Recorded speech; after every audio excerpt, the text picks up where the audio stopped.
పార్టీకి పోయే కాలం వచ్చినట్టున్నది.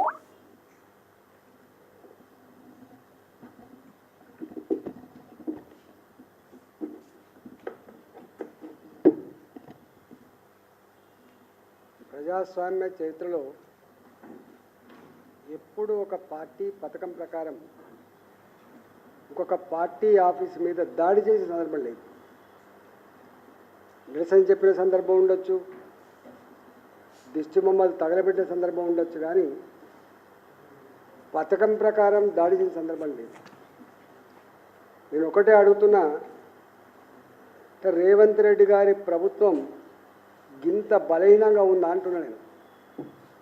మీరు స్వయంగా హోంమంత్రిగా ఉన్నారు, ముఖ్యమంత్రిగా ఉన్నారు, ఇక్కడ అనుభవం ఉన్నటువంటి సివి ఆనంద్ గారు కూడా ఉన్నారు.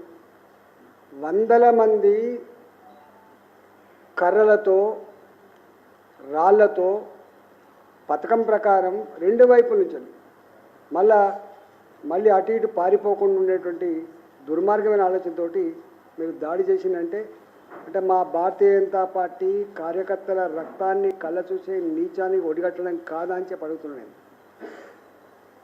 రేవంత్ రెడ్డి గారు, నీవనుకుంటున్నావు నీ చేతిలో ఇవాళ అధికారం ఉందని, నీది గింతంత బుద్ధమంత జాగ్రత్త ఉండవు. నువ్వు గుర్తుపెట్టుకో, మేము ఒకవేళ తలుచుకుంటే ఇట్లాంటి పని కనుక పథకం వేస్తే నీ ఒకడు మిగిలడుగా గుర్తుపెట్టుకో.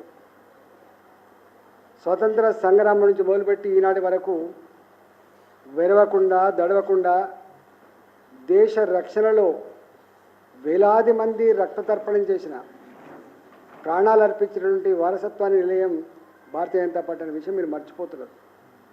ఇంతకుముందు మామూలు చెప్పినట్టుగా కిరాయిలతోటి చేయాల్సిన అక్కర్లేదు.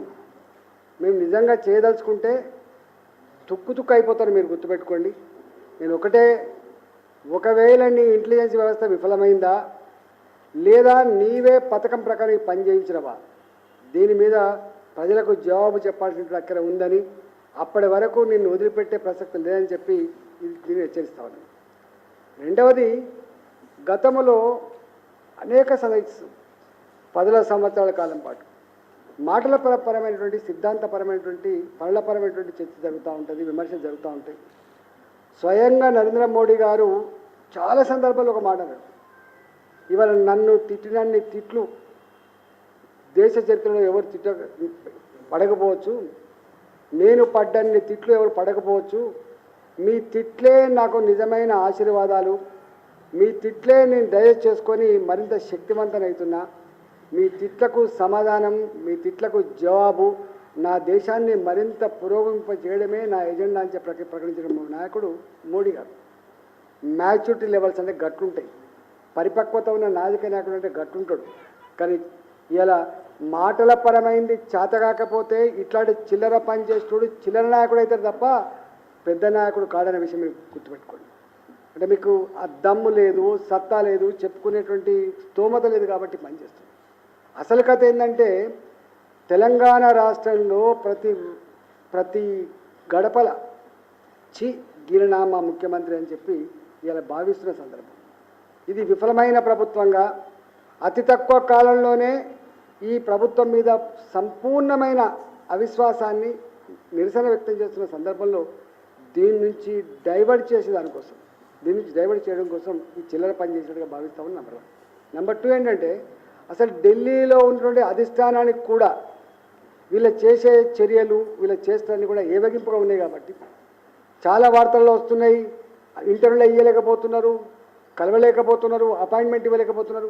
వాళ్ళ మెప్పు కోసం ఈ చిల్లర పని చేసి నువ్వు మెప్పు పొందే ప్రయత్నం చేస్తుండొచ్చు, కానీ మెప్పు అక్కడ పొందేమో కానీ ప్రజాస్వామ్య వ్యవస్థలో ప్రజల దృష్టిలో మాత్రం చిల్లరగాడిగా మిగిలిపోతావు అనే విషయాన్ని మీరు మర్చిపోవద్దు.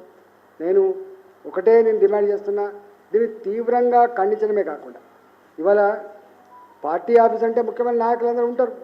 నిన్న ఎవరైనా లేని కాబట్టి వేరే విషయం, కానీ ఒకవేళ మేమే ఉండి మళ్ళీ ప్రతిదాడి చేస్తే దీనికి ఎవడు బాధ్యత వహించాల్సి ఉంటుంది? ఇవాళ స్వయంగా మా పార్టీ రాష్ట్ర జనరల్ సెక్రటరీ కాసం వెంకటేశ్వర్లు, మా పార్టీ బీసీ అనుబంధ సంఘం, మా బీసీ మోర్చా రాష్ట్ర అధ్యక్షులు ఆనంద్ గారు ఉన్నారు. ఇలా మా ఎస్సీ మోర్చా నాయకులు ఆ, నందు నందు నందు గారు ఉన్నది కదా, అనేక మంది కార్యకర్తలు దెబ్బలు తాకినాయి.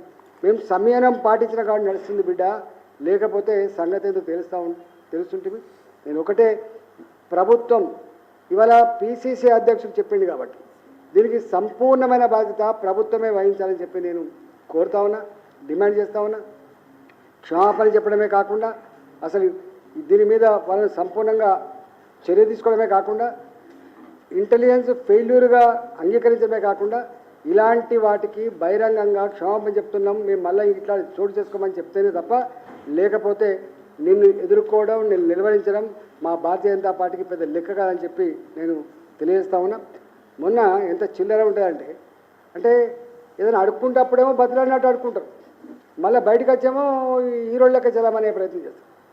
ఈ రాష్ట్రంలో నరేంద్ర మోడీ గారు ప్రధానమంత్రి అయిన తర్వాత ఒక గొప్ప ఆశయంతో రాష్ట్రాలు అభివృద్ధి చెందకుండా దేశం అభివృద్ధి చెందలేదని, ఇవాళ రాష్ట్రాలలో ఏ ప్రభుత్వం అధికారం ఉందనేది ఇంపార్టెంట్ కాదు, నరేంద్ర మోడీ గారు కేంద్ర ప్రభుత్వం దేశానికి నాయకత్వం వహిస్తూ ఉంది.